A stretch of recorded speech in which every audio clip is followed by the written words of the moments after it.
എഴുന്നേൽക്ക എഴുന്നേൽക്ക, യേശുവിൻ നാമത്തിൽ ജയമുണ്ട്. തോൽവിയില്ല, ഇനി തോൽവിയില്ല.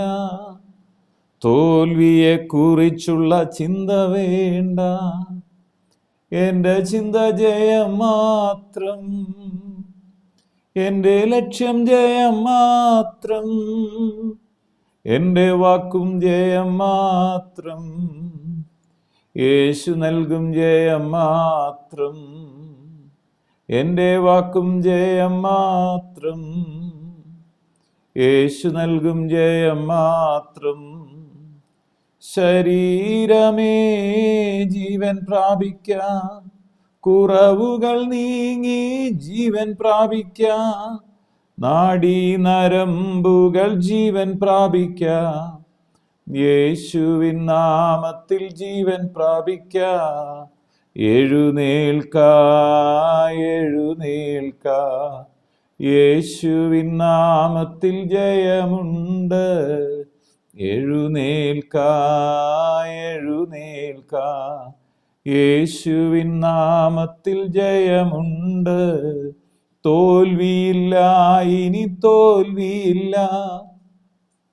തോൽവിയെക്കുറിച്ചുള്ള ചിന്ത വേണ്ട, എൻ്റെ ചിന്ത ജയം മാത്രം, എൻ്റെ ലക്ഷ്യം ജയം മാത്രം, എൻ്റെ വാക്കും ജയം മാത്രം, യേശു നൽകും ജയം മാത്രം, എൻ്റെ വാക്കു ജയം മാത്രം, യേശു നൽകും ജയം മാത്രം. വീണ്ടും വരുന്ന യേശു ക്രിസ്തുവിൻ നാമത്തിലുള്ള സ്നേഹവന്ദനങ്ങളെല്ലാം പ്രിയപ്പെട്ടവരെ ഈ സമയത്ത് അറിയിക്കുന്നു. നമ്മുടെ ശരീരം ദൈവത്തിൻ്റെ മന്ദിരമാണ്. അപ്പോൾ തന്നെ സഭ എന്ന് പറയുന്ന ശരീരം, അതിൻ്റെ ശിരസ് യേശു ക്രിസ്തു എന്ന് വിശുദ്ധ വേദപുസ്തകം നമ്മെ പഠിപ്പിക്കുന്നു. യേശു ക്രിസ്തുവുമായിട്ടുള്ള വ്യക്തിപരമായ ബന്ധമാണ് ഒരു വിശ്വാസിയെ ബലമുള്ള ആളായി, ജീവനുള്ള ആളായി, കുറവുകൾ മാറി നാഡീ നരമ്പുകൾ ബലപ്പെടുന്ന ആളായി മാറുന്നത്. കൊരിന്ത്യർക്ക് എഴുതിയ 1-ാം ലേഖനം അതിൻ്റെ 12-ാം അധ്യായം 27-ാമത്തെ വചനം ഇങ്ങനെ പറയുന്നു: തലയായവനിൽ നല്ലോ ശരീരം മുഴുവൻ സന്ധികളാലും ഞരമ്പുകളാലും ചൈതന്യം ലഭിച്ചും ഏകീഭവിച്ചും ദൈവികമായ വളർച്ച പ്രാപിക്കുന്നു. കൊലോസ്യർ 2:19 പറയുകയാണ്: തലയായവനിൽ നല്ലോ ശരീരം മുഴുവൻ സന്ധികളാലും നരമ്പുകളാലും ചൈതന്യം ലഭിച്ചും ഏകീഭവിച്ചും ദൈവികമായ വളർച്ച പ്രാപിക്കുന്നത്.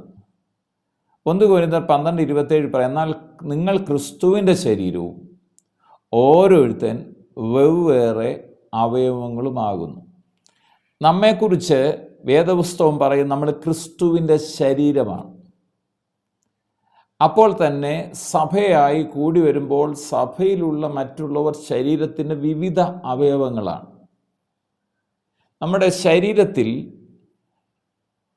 നമ്മുടെ ശരീരത്തെ മുഴുവൻ നിയന്ത്രിക്കുന്നത് സന്ധികളാലും ഞരമ്പുകളാലുമാണ്.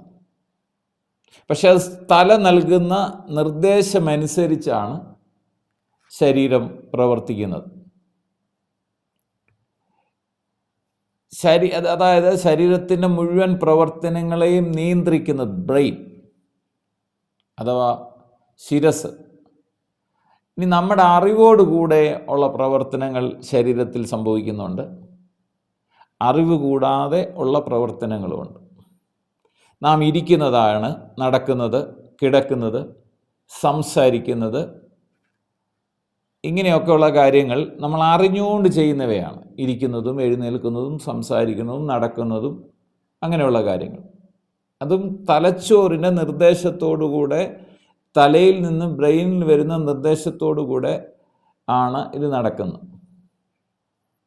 അതുപോലെ തന്നെ നാം അറിയാതെ നമ്മുടെ ശരീരത്തിൽ എന്നെ അറിയാതെ പ്രവർത്തിക്കുന്ന അവയവങ്ങളുണ്ട്, പ്രവർത്തനങ്ങളുണ്ട്. അത് ഹൃദയമിടിക്കുന്നത്, ഇടയ്ക്കിടെ കണ്ണടച്ച് നമ്മൾ തുറക്കുന്നത്, ആന്തരിക അവയവങ്ങളുടെ പ്രവർത്തനങ്ങൾ, ഓരോ കോശത്തിൻ്റെയും പ്രവർത്തനങ്ങൾ, ഇവയൊന്നും നമ്മൾ വാസ്തവമായിട്ട് നമ്മൾ അറിയുന്നില്ല. നമ്മുടെ ഉള്ളിൽ എന്താ ഹാർട്ട് ഇടിക്കുന്നത് എത്ര പ്രാവശ്യം എങ്ങനെയാണെന്ന് നമ്മൾ അറിയുന്നേയില്ല. നമ്മുടെ കണ്ണ് തുറന്ന് അടയ്ക്കുന്നത് നമ്മൾ അറിയുന്നില്ല. ഈ വിധത്തിലുള്ള രണ്ട് പ്രവർത്തനങ്ങളെയും നയിക്കുന്നത് അതിന് തലച്ചോറ് നൽകുന്ന സന്ദേശത്തിലൂടെയാണ് ഇവയൊക്കെ അനുസരിച്ച് പ്രവർത്തിക്കുന്നത്, അതുകൊണ്ടാണ് നമ്മുടെ ജീവൻ നിലനിൽക്കുകയും നമ്മൾ ശരിയായി ജീവിക്കാൻ കഴിയുകയും ചെയ്യുന്നത്.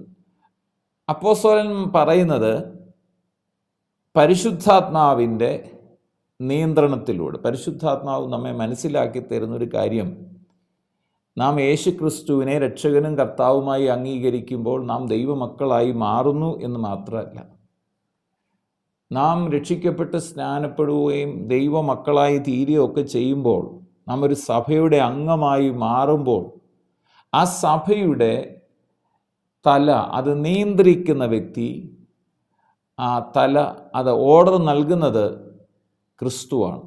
എന്ന് പറഞ്ഞാൽ തലച്ചോറിൻ്റെ ആഗ്രഹം പോലെ, നിർദ്ദേശം പോലെ ശരീരത്തിൻ്റെ അവയവങ്ങൾ പ്രവർത്തിക്കുന്നത് പോലെ തന്നെ ക്രിസ്തുവാകുന്ന ശിരസ്, ഒരു ദൈവവൈതലിൻ്റെ നിർദ്ദേശം മുഴുവൻ ക്രിസ്തുവിലൂടെയാണ് ലഭിക്കുന്നത്.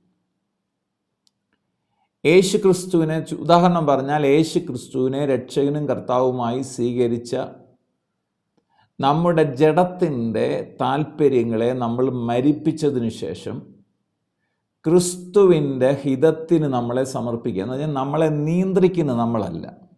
അതുകൊണ്ടാണ് ബൈബിളിൽ ഇങ്ങനൊരു വചനം പറയുന്നത്, ഒരുവൻ ക്രിസ്തുവിലായാൽ അവൻ പുതിയ സൃഷ്ടിയാകും, പഴയത് കഴിഞ്ഞുപോയി, ഇതാ അവൻ പുതിയൊരു വ്യക്തിയായി മാറിയിരിക്കുന്നു. വാസ്തവമായി തലച്ചോറിന് നിർദ്ദേശം ലഭിച്ച് അതനുസരിച്ച് തല നിർദ്ദേശിക്കുന്ന അനുസരിച്ച് ജീവിച്ചാലേ ഒക്കത്തുള്ളൂ. ക്രിസ്തുവിൻ്റെ നിർദ്ദേശം, അതാണ് നമ്മൾ ദൈവവചനത്തിലൂടെ ലഭിക്കുന്നത്. യേശു ക്രിസ്തുവിൻ്റെ നിർദ്ദേശത്തിലൂടെ മാത്രമേ പരിശുദ്ധാത്മാവിൻ്റെ സഹായത്തോടെ ഒരു വ്യക്തിക്ക് നല്ല വ്യക്തിയായി തീരാൻ കഴിയത്തുള്ളൂ. നാം ഒരു കാര്യം ഇത്രമാത്രം ചിന്തിക്കണം, തലയോട് ബന്ധപ്പെട്ട് ചില രോഗങ്ങളുണ്ട്. പക്ഷാഘാതം, തളർച്ച മുതലായവ ഉണ്ടാകുന്നത് എന്തുകൊണ്ടാണെന്ന് ചോദിച്ചാൽ, ഈ തലച്ചോറുമായി തലയുമായി ബന്ധപ്പെടുന്ന നാഡീ നരമ്പുകൾക്ക് കേടുപാടുകൾ സംഭവിക്കുമ്പോഴാണ്. നമ്മൾ ഒരു ക്രിസ്ത്യ ജീവിതത്തിൽ ക്രിസ്തുവാകുന്ന തലയുമായി നമ്മുടെ ബന്ധം കുറയുന്നത് എങ്ങനെയാണ്? എങ്ങനെ നമുക്കിതിനെ വർദ്ധിപ്പിക്കാൻ കഴിയും? നമ്മുടെ പ്രവർത്തനശേഷി വർദ്ധിപ്പിക്കാൻ കഴിയും? ക്രിസ്തുവുമായി നമ്മുടെ ശരീരത്തിന് ബന്ധമില്ലാതെ വന്നാൽ, അങ്ങനെ ആ സഭ ബന്ധമില്ലാതെ ഒരു സഭയായി തീർന്നാൽ അത് ഒരു അധപ്പതിക്കപ്പെട്ട സഭയായി മാറും, പരിശുദ്ധാത്മാവിൻ്റെ ശക്തി ഇല്ലാത്തൊരു സഭയായി മാറും, രോഗസൗഖ്യങ്ങളും വിടുതലും അനുഗ്രഹവും ഇല്ലാത്ത ഒരു സംഘടനയായി അത് മാറാൻ സാധ്യതയുണ്ട്, പരസ്പര സ്നേഹം നഷ്ടപ്പെടാൻ സാധ്യതയുണ്ട്. അതുകൊണ്ടാണ് വെളിപ്പാട് പുസ്തകം നാം പഠിക്കുമ്പോൾ അതിൻ്റെ 3-ാം അധ്യായം 1 മുതലുള്ള വാക്യങ്ങൾ പറയാണ്, സർദീസിലെ സഭയുടെ ദൂതൻ എഴുതുക, ദൈവത്തിൻ്റെ 7 ആത്മാവും 7 നക്ഷത്രവും ഉള്ളവൻ അരുളി ചെയ്യുന്നത്, ഞാൻ നിൻ്റെ പ്രവൃത്തി അറിയുന്നു. നീ ജീവനുള്ളവൻ എന്ന് നിനക്ക് പേരുണ്ടെങ്കിൽ നീ മരിച്ചവനാകും. ജീവനുണ്ടെന്നൊക്കെ പേരേ ഉള്ളൂ, പക്ഷെ നിനക്ക് കർത്താവുമായിട്ടുള്ള ബന്ധമില്ല. എന്നെ കേൾക്കുന്ന വ്യക്തി ജീവിതങ്ങളെ, നാം എത്ര വലിയ നാമധേയ ക്രിസ്ത്യാനികളായാലും നമുക്ക് യേശുക്രിസ്തുവുമായി വ്യക്തിപരമായ ബന്ധമില്ലെങ്കിൽ, യേശുക്രിസ്തു നമ്മെ നിയന്ത്രിക്കുന്നില്ലെങ്കിൽ, ക്രിസ്തു കേന്ദ്രീകൃതമായ ജീവിതം നയിക്കുന്നില്ലെങ്കിൽ നമ്മുടെ ജീവിതം അർത്ഥശൂന്യമായി തീരും, സ്നേഹമില്ലാത്തതായി തീരും എന്നുള്ളത് യാതൊരു സംശയവുമില്ല. അതാ ജീവനുണ്ടെന്ന് പേരുണ്ടെങ്കിലും മരിച്ചവനാണ്. പിന്നെന്താ അർത്ഥം എന്ന് പറഞ്ഞാൽ നമ്മുടെ ശരീരം ശരിയായിട്ട് വർക്ക് ചെയ്യുന്നില്ലെന്നുള്ളതാണ്. അതുകൊണ്ടാണ് പറയുന്നത്, നിനക്ക് ജീവനുള്ളവനെന്ന് പേരുണ്ടെങ്കിൽ നീ മരിച്ചവനായി ഉണർന്നുകൊള്ളുക. എന്നിട്ട് ചാവറായ വിശേഷിപ്പുകളെ ശക്തീകരിക്കുക. ഞാൻ നിൻ്റെ പ്രവൃത്തിയിൽ പൂർണ്ണത കണ്ടില്ല. കാര്യം എന്താ? യേശു ക്രിസ്തുവുമായിട്ടുള്ള ബന്ധമില്ല. എന്നെ കേൾക്കുന്ന പ്രിയപ്പെട്ടവർ, ഇന്ന് ക്രിസ്തുവുമായി ബന്ധമില്ലാത്ത ക്രിസ്തു സഭയായിക്കോട്ടെ, ക്രിസ്ത്യാനികളായിക്കോട്ടെ, എന്നാ സംഭവിക്കുമെന്ന് ചോദിച്ചാൽ അത് എന്താ പറയുന്നത്, സ്ട്രോക്ക് വന്നതുപോലെ, പക്ഷപാതം വന്ന ആളുകളെ പോലെ ആയിപ്പോവും. ശരിയായ വളർച്ച ഉണ്ടാകത്തില്ല, ആത്മീയമായൊരു വളർച്ച ഉണ്ടാകത്തില്ല, ജീവിതത്തിൽ മറ്റുള്ളവരെ സ്നേഹിക്കാൻ കഴിയത്തില്ല. എന്നാൽ ദൈവമക്കളെ, ഇത് സംഭവിക്കാതെ ക്രിസ്തുവുമായിട്ടുള്ള ബന്ധം നിലനിർത്താൻ നമുക്ക് എന്തൊക്കെ ചെയ്യാൻ കഴിയും എന്ന് പറഞ്ഞ് പ്രാർത്ഥിക്കാൻ പോവാം. നമുക്ക് പ്രാർത്ഥനയിലൂടെ, വചന വായനയിലൂടെ, കൂട്ടായ്മയിലൂടെ, സഭായോഗങ്ങളെ, പലരും സഭായോഗങ്ങൾ ഉപേക്ഷയായി വിചാരിക്കും. ദൈവവചനം പറയാം, സഭായോഗം നിങ്ങൾ ഉപേക്ഷയായി വിചാരിക്കരുത്. നിങ്ങൾ ഏത് സഭയിലാണോ പോകുന്നത്, ഞായറാഴ്ച സഭയിൽ പോകണം, ഉപേക്ഷയായി വിചാരിക്കരുത്.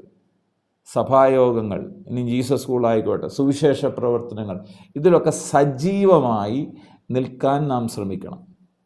എന്തിനു വേണ്ടിയാ? ക്രിസ്തു എന്ന ശിരസിൻ്റെ ഹിതം എന്നിലൂടെ നിവർത്തിക്കപ്പെടാൻ. നമുക്ക് നമ്മളെ തന്നെ ഏൽപ്പിച്ചു വരും. കർത്താവ് പറയും, നിൻ്റെ ഹിതം എന്നിലൂടെ നിവർത്തിക്കണേ. അങ്ങനെയാണെങ്കിൽ ശിരസിൻ്റെ ഇഷ്ടം, യേശു ക്രിസ്തുവിൻ്റെ ഇഷ്ടം ശരീരത്തിൽ നിവർത്തിക്കാൻ. നമ്മളിൽ സഭയിൽ ഒത്തിരി അംഗങ്ങളുണ്ട്, പല അവയവങ്ങളുണ്ട്. നമ്മുടെ പ്രവർത്തനം ശരിയായ വിധത്തിൽ നയിക്കാൻ നമുക്ക് യേശു ക്രിസ്തുവുമായി ബന്ധപ്പെടാം, ദൈവവചനവുമായി ബന്ധപ്പെടാം, പ്രാർത്ഥനയിലും കൂട്ടായ്മയിലും സജീവമാകാം. അതിന് ദൈവത്തിൻ്റെ പരിശുദ്ധാത്മാവ് എന്നെ കേൾക്കുന്ന ഓരോ പ്രിയപ്പെട്ടവരെയും ഇടയാക്കുമാറാകട്ടെ. പ്രാർത്ഥിക്കാം. പിതാവെ, പ്രാർത്ഥിക്കുന്നു യേശു ക്രിസ്തുവിൻ നാമത്തിൽ ഇന്ന് ഞങ്ങളെ കേൾപ്പിച്ച അത്ഭുതകരമായ വചനത്തിനായി സ്തോത്രം. ക്രിസ്തു ഇല്ലെങ്കിൽ ഞങ്ങൾക്ക് ജീവനില്ലല്ലോ. ക്രിസ്തുവിലൂടെയാണല്ലോ ഞങ്ങൾക്ക് ജീവൻ ലഭിക്കുന്നത്. ഞങ്ങളിലേക്ക് ജീവൻ പകരപ്പെടുന്നത് യേശു ക്രിസ്തുവിലൂടെയാണല്ലോ. അല്ലെങ്കിൽ ഞങ്ങൾ തളർച്ച പ്രാപിച്ച വിശ്വാസികളായി മാറുമല്ലോ, സ്നേഹമില്ലാത്തവരായി തീരുമല്ലോ.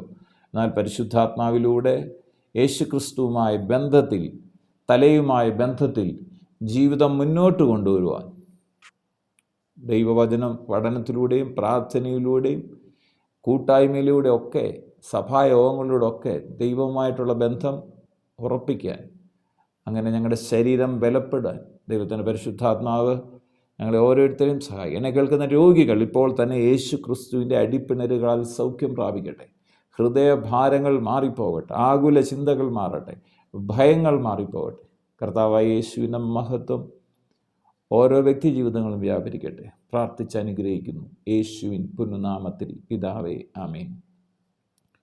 ശരീരമേ ജീവൻ പ്രാപിക്ക, കുറവുകൾ നീങ്ങി ജീവൻ പ്രാപിക്ക, നാഡീ നരമ്പുകൾ ജീവൻ പ്രാപിക്ക, യേശുവിൻ നാമത്തിൽ ജീവൻ പ്രാപിക്ക.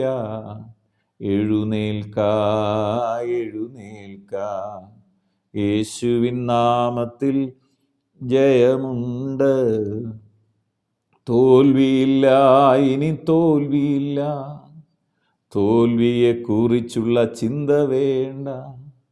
എൻ്റെ ചിന്ത ജയം മാത്രം, എൻ്റെ ലക്ഷ്യം ജയം മാത്രം, എൻ്റെ വാക്കും ജയം മാത്രം, യേശു നൽകും ജയം മാത്രം.